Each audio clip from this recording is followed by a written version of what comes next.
بہت پرانے زمانے کی بات ہے جب زمین پر سلطنتیں ایک دوسرے پر فوقیت لے جانے کی دوڑ میں تھی۔ انہوں دنوں ایک خطہ تھا جسے لوگ نور آباد کہتے تھے۔ نور آباد اپنی شادابی، بہتی نہروں، لہلہاتی کھیتیوں اور رنگ برنگ باغات کی وجہ سے مشہور تھا۔ یہاں کے بازار ہمیشہ گہمہ گہمی سے بھرے رہتے، پرندوں کی چہچہاہٹ فضا کو خوشگوار بناتی اور لوگ نسبتاً سادہ مگر خوشحال زندگی گزارتے۔ نور آباد کا بادشاہ سکندر شاہ کہلاتا تھا۔ وہ اپنی طاقت و جلال کے باعث دور دور تک مشہور تھا۔ اس کے محل کی بلند و بالا فصیلیں بادلوں سے باتیں کرتی تھی، دیواریں جواہرات سے مزین اور دروازے خالص سونے سے بنے تھے۔ محل کے اندر ایسے باغ تھے جہاں سے خوشبو کی لہر شہر تک پہنچ جاتی تھی۔ سکندر شاہ کو یقین تھا کہ وہ صرف ایک حاکم ہی نہیں بلکہ دنیا کا سب سے بڑا دانا بھی ہے۔ لوگ اس کی تعریفیں کرتے نہ تکتے، شاعر قصیدے پڑھتے اور درباری اس کی عقل و دانش کے گن گاتے۔ لیکن بادشاہ کے دل کے کسی کونے میں ایک خواہش تھی۔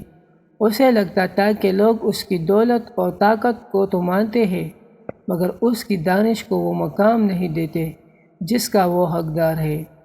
وہ چاہتا تھا کہ دنیا اسے صرف ایک بادشاہ نہیں بلکہ ایک ایسا حکیم بھی مانے جس کی مثال نہ مل سکے۔ ایک دن سکندر شاہ نے دربار میں اعلان کیا، جو کوئی بھی اس دنیا کی سب سے قیمتی چیز میرے حضور پیش کرے گا اسے منہ مانگی انعام دیا جائے گا۔ یہ اعلان سلطنت بھر میں آگ کی طرح پھیل گیا۔ کسان، تاجر، صوفی، شکاری سب اپنی عقل آزمانے نکل کھڑے ہوئے۔ کوئی پہاڑوں کی چوٹیوں پر گیا، کوئی سمندر کی تہہ میں۔ کچھ لوگ نایاب جواہرات لائے، کچھ خوشبودار جڑی بوٹیاں۔ ایک شکاری ایک ایسا پرندہ لایا جس کے پروں میں قوس اور قزح کے سب رنگ جھلکتے تھے۔ دربار میں شور مچتا، لوگ داد دیتے مگر سکندر شاہ کے دل کی پیاس بجھ نہ پاتی۔ کئی دنوں بعد ایک عام سا آدمی دربار میں داخل ہوا۔ اس کا نام زاہد تھا۔ کپڑے سادہ، چہرہ پرسکون اور ہاتھوں پر محنت کے نشان۔ لوگ ہنسنے لگے کہ یہ کیا قیمتی چیز لائے گا، مگر زاہد نے بادشاہ کے سامنے ایک چھوٹی سی تیلی رکھ دی۔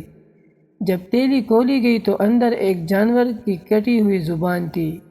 سب ہنسنے لگے، کچھ نے اسے گستاخ کہا۔ بادشاہ نے غصے سے پوچھا، یہ سب سے قیمتی چیز کیسے ہو سکتی ہے؟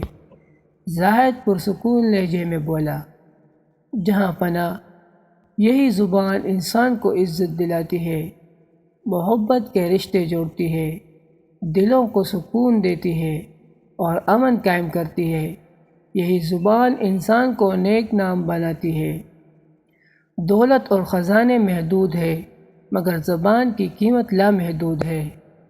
بادشاہ کچھ لمحے سوچتا رہا، پھر غرور کے باعث بولا، اگر زبان سب سے قیمتی ہے تو جا، چند دن بعد دنیا کی سب سے بڑی چیز بھی میرے سامنے پیش کر، تب دیکھوں گا کہ تیری عقل کہاں تک پہنچتی ہے۔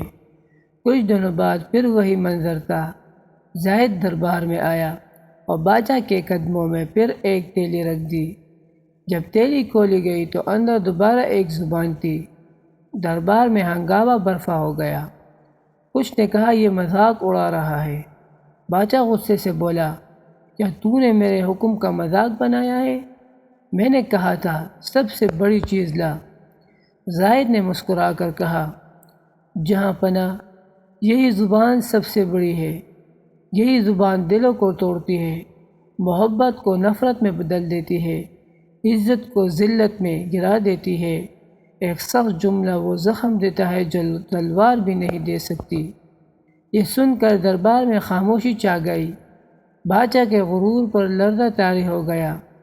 اس نے سوچا، واقعی کتنی بار اس کی زبان نے دوسروں کو دکھ دیا ہے۔ اسے یاد آیا کہ اس نے اپنے وزیر کو ذلیل کیا، اپنے سپاہیوں کو برا بھلا کہا، حتیٰ کہ اپنے بیٹے کو سخت الفاظ سے رنجیدہ کیا۔ اب سے سکندر شاہ کو احساس ہوا کہ اصل دانش زبان پر قابو پانے میں ہے۔ اس نے سلطنت بھر میں حکم جاری کیا کہ لوگوں کو نرم گفتاری کی تعلیم دی جائے۔ مسجدوں، مدرسوں اور بازاروں میں منادی کی جانے لگی، اچھی بول صدقہ ہے اور برے بول زہر۔ آہستہ آہستہ نور آباد کی فضا بدل گئی۔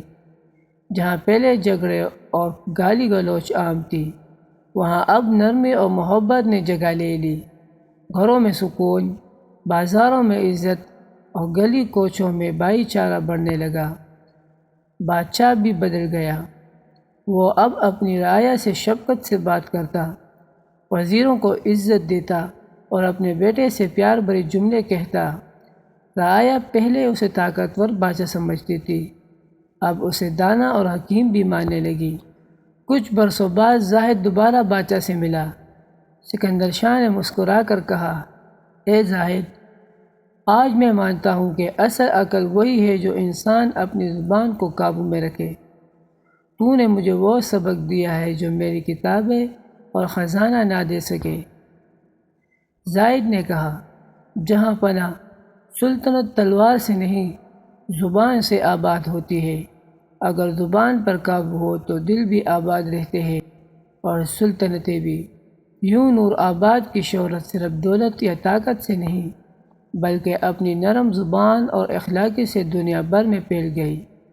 لوگ دور دور سے آتے اور کہتے، یہاں کے لوگوں کی اصل دولت ان کی زبان ہے۔ شکریہ دوستو، سٹوری کو سننے کے لیے۔ اگر آپ ہمارے چینل پر نئے ہو تو ہمارے چینل کو ضرور سبسکرائب کریں۔